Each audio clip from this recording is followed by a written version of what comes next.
बिस्मिल्लाहिर्रहमानिर्रहीम। अस्सलाम वालेकुम। मैं अली मेकन और आप देख रहे हैं बॉक्सिंग लिया के चैनल को सब्सक्राइब करें ताकि मेरा हौसला बढ़ता रहे और मैं आपके साथ बातें करता रहूं। हमेशा की तरह आज भी मेरे पास एक पेशगोई है जो कि मैं आपके साथ शेयर करूंगा, और वो पेशगोई पाकिस्तान तहरीक इंसाफ के हवाले से है कि इतना बड़ा वोट बैंक लेने के बावजूद क्या पाकिस्तान तहरीक इंसाफ अपने कायद और अपनी जमात को कोई फ़ायदा दे सकेगी या उसी इंतशार की सियासत की तरफ बढ़ेगी। मैं ये समझता हूँ कि पाकिस्तान तहरीक इंसाफ ने ये जो वोट बैंक हासिल किया है, इसमें पाकिस्तान तहरीक इंसाफ को बड़ा फ़ायदा होना चाहिए, लेकिन सियासी बसीरत ना होने की वजह से मुझे ये लग रहा है कि पाकिस्तान तहरीक इंसाफ इसका भी नुकसान उठाएगी। मैं बड़ी तफसील से इस पर बात करूँगा। और पाकिस्तान तहरीक इंसाफ के वो लोग जिन्होंने कुरान पाक पर हलफ बर्दारी की थी, क्या उन्होंने किसी मकारी से काम लिया तौबा इस्तगफार, या बड़ी खूबसूरती से एक ऐसा हलफ दिया जिसका पाकिस्तान तहरीक इंसाफ को भी समझ नहीं आई और वो अपने काम करके तो आगे निकल लिए। पाकिस्तान तहरीक इंसाफ ने, मैं ये समझता हूँ कि इस वक्त जो गलती वो कर रहे हैं, ये गलती शायद उनकी सियासत की सबसे बड़ी गलती साबित हो सकती है। लेकिन इससे पहले हल्का 129 और हल्का 169 की मैं बात करूँगा। छोटी सी बात करके मैं आगे अपनी बात की तरफ बढ़ जाऊँगा कि पाकिस्तान मुस्लिम लीग नून के दो कैंडिडेट, जिनमें से एक ने पाकिस्तान में एक रिकॉर्ड कायम कर दिया पाकिस्तान की सियासत के अंदर, और इससे पहले इसकी मिसाल पूरी दुनिया में नहीं मिलती। ये नाम है मलिक खालिद खोखर का, जिनको मुसलसल एक सरपट घोड़ा था, एक तेज़ रफ्तार घोड़ा था, लेकिन इसके रास्ते में रुकावटें डाली गई और उसकी लगाम को खींचते रहे। लेकिन जब उसको मौका मिला तो उसने पाकिस्तान की तारीख ही बदल डाली और पाकिस्तानी सियासत में वो रिकॉर्ड कायम किया है जिसकी मिसाल इससे पहले नहीं मिलती। और रिकॉर्ड ये है कि एक एमएनए और एक एमपीए जब किसी भी हल्के में किसी एक पार्टी की तरफ से खड़े होते हैं तो एमएनए का हल्का बहुत बड़ा होता है और एमपीए का हल्का उससे बहुत ज़्यादा छोटा होता है। और हमेशा एमएनए का जो वोट होता है, कोई भी जमात हो, उसका जो एमपी होता है उससे बहुत ज़्यादा होता है। कम से कम 20-25 हज़ार का मार्जिन होता है जो जीतते हैं। लेकिन यहाँ पर मामला उल्ट हो गया। खालिद खोखर ने वो रिकॉर्ड कायम कर दिया है जिसकी मिसाल पाकिस्तान में नहीं मिलती। 62,262 के लगभग उन्होंने वोट हासिल किए हैं, और सॉरी 82,262 वोट उन्होंने हासिल किए हैं। और पाकिस्तान मुस्लिम लीग नून के जो एमएनए थे हाफिज मियाँ नुमान साहब, हमारे लिए काबिल कदर हैं, उनको उससे कम वोट पड़े हैं। ये है असल पाकिस्तान में जो इलेक्शन के अंदर एक तारीख रकम हुई है। ये खाली लाहौर की बात नहीं है, और मैं हैरान हूँ कि पाकिस्तान का इतना बड़ा मीडिया है, उसका इस बात की जानिब अभी तक ध्यान क्यों नहीं गया और खालिद खोखर की इस रिकॉर्ड पे बात नहीं हो रही। मैं चाहता हूँ कि खालिद खोखर का ये जो रिकॉर्ड उसने कायम किया है, एक बहुत बड़ा रिकॉर्ड और बड़े एहसास की बात होती है किसी भी इंसान के लिए। खालिद खोखर साहब के बारे में मैं जानता हूँ, वो दो से तीन तीन दफ़ा शायद चेयरमैन और नाज़िम का इलेक्शन भी जीत चुके हैं। हार उनके मुकद्दर में नहीं है, और अल्लाह ताला की ज़ात उनकी इज़्ज़त और वक़ार में इसी तरह इजाफ़ा भी करता रहे, आमीन। क्योंकि कोई भी इंसान जब मेहनत करता है तो उसका फल उसको दिया जाता है। मैं कह रहा हूँ कि इतना तेज़ रफ्तार घोड़ा था लेकिन इसकी लगामों को खींचते रहे, लेकिन जब लगामें छोड़ दी तो उसने क्या कर दिया। लेकिन मैं आता हूँ अपने असल मौजू की जानिब कि पाकिस्तान तहरीक इंसाफ ने क्या इतना बड़ा वोट बैंक लेने के बाद, इतने आज़ाद कैंडिडेट लेने के बाद क्या तारीखी गलती की है। मैं पिछले वीलॉग में भी इस पर बात कर चुका हूँ, लेकिन वो मैंने वीलॉग के एंड पे की थी, तो आज मैं थोड़ी सी इस बात को बढ़ाता हुआ अपने वीलॉग के स्टार्ट पे करता हूँ।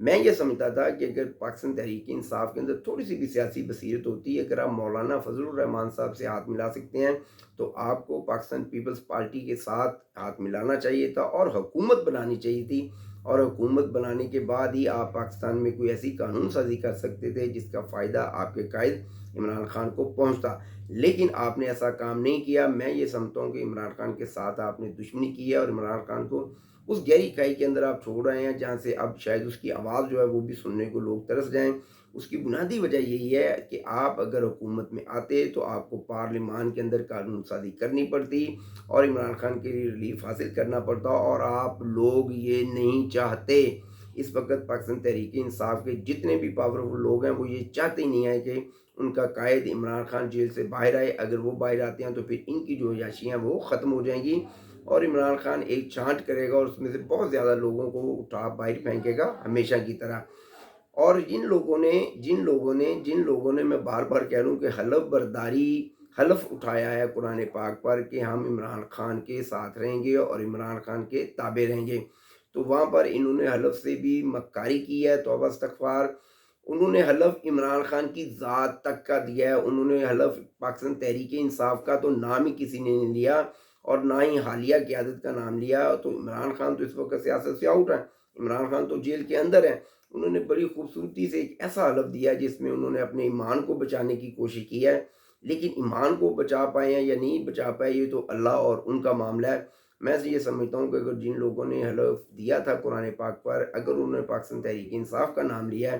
یا پاکستان پی ٹی آئی کا نام لیا، تو اس وقت تو پی ٹی آئی بھی کوئی جماعت نہیں ہے، تو عمران خان جو ہے وہ تو اندر ہے، تو وہ تو بڑی خوبصورتی سے اس حلف سے باہر نکل گئے۔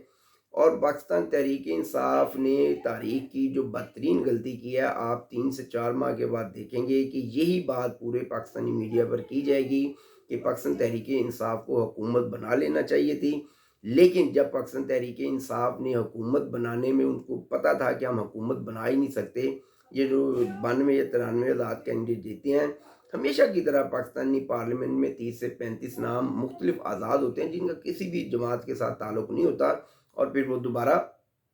کسی نہ کسی جماعت میں شامل ہوتے ہیں۔ میں پھر کہتا ہوں کہ اگر پاکستان تحریک انصاف پہلے دن ہی پیپلز پارٹی کو واضح اشارہ دے دیتی تو یہ جو 2 4 10 جو آزاد کینڈیڈیٹ ادھر سے ادھر گئے ہیں، ایک نے بھی نہیں جانا تھا، کیونکہ ان کو پتہ چل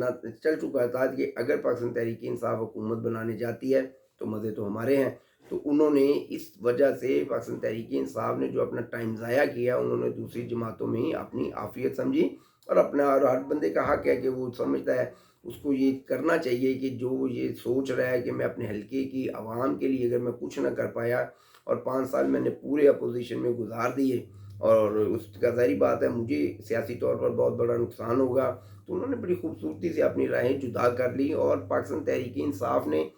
آج فیصلہ کیا ہے کہ جی ہم حکومت نہیں بنانے جا رہے، کیونکہ یہی وہ بنیادی وجہ ہے کہ انہیں پتہ ہے کہ ہمارے اراکین اب دوسری جماعتوں کے ساتھ رابطے میں ہیں اور وہ ہمیں چھوڑ کر چلے جائیں گے، اور چھوڑ کر جا بھی چکے ہیں۔ اور میں یہ سمجھتا ہوں کہ مسلم لیگ پاکستان تحریک انصاف نے بہت بڑی غلطی کی ہے، انہیں حکومت بنانی چاہیے تھی، اور جیسے ہی میاں نواز شریف صاحب نے اور مسلم لیگ نون کی جانب سے یہ اشارہ آیا ہے کہ ہمیں وفاق میں حکومت بنانی نہیں چاہیے، تو پاکستان تحریک انصاف نے بھی یہ کہہ دیا کہ ہم حکومت بنانے نہیں جا رہے۔ لیکن اس سے پہلے وہ مسلسل اصرار کر رہے تھے، انہوں نے پہلے علی محمد خان صاحب کا نام لیا،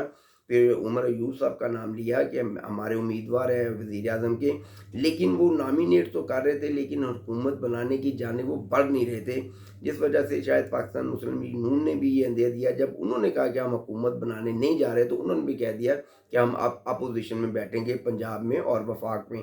میں پھر چیلنج کے ساتھ کہتا ہوں کہ جس دن حلف برداری ہوگی 58 یا 60 لوگ جو ہیں میکسیمم، زیادہ سے زیادہ پاکستان تحریک انصاف کی اس اپوزیشن کی جو ان کا لیڈر ہوگا اس کے پیچھے کھڑے ہوں گے،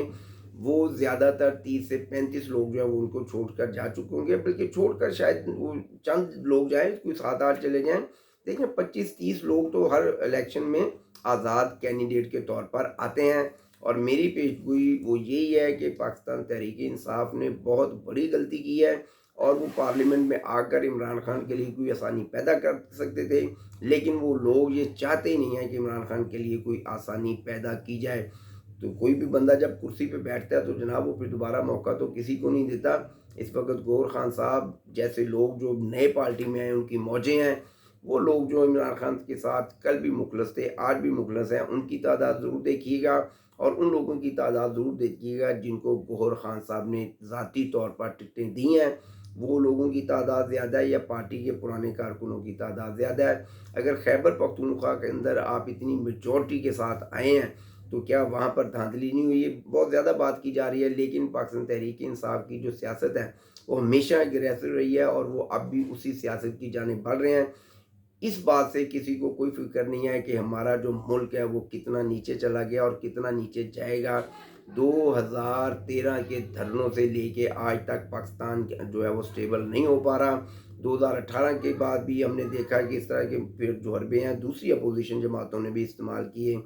خدارہ اس ملک کو ٹریک پر لائیں، خدارہ اس عوام کا سوچیں جو ایک بل کو لے کر لوگوں نے اپنے گھروں کے برتن بیچنا شروع کر دیے ہیں، لیکن نہیں، میں نے سیاست کرنی ہے، میں نے احتجاج کرنا ہے، مجھے کیا لگے جو مر رہا ہے، جو زندہ وہ تو ہے ہی زندہ، تو پھر اس کو کتنی دیر زندہ رکھیں گے، آخر مرنا تو اس نے بھی ہے۔ میری بات سمجھ آئے تو میری بات کو شیئر کریں۔ پاکستان زندہ باد، میرے ادارے پائندہ باد۔ السلام علیکم.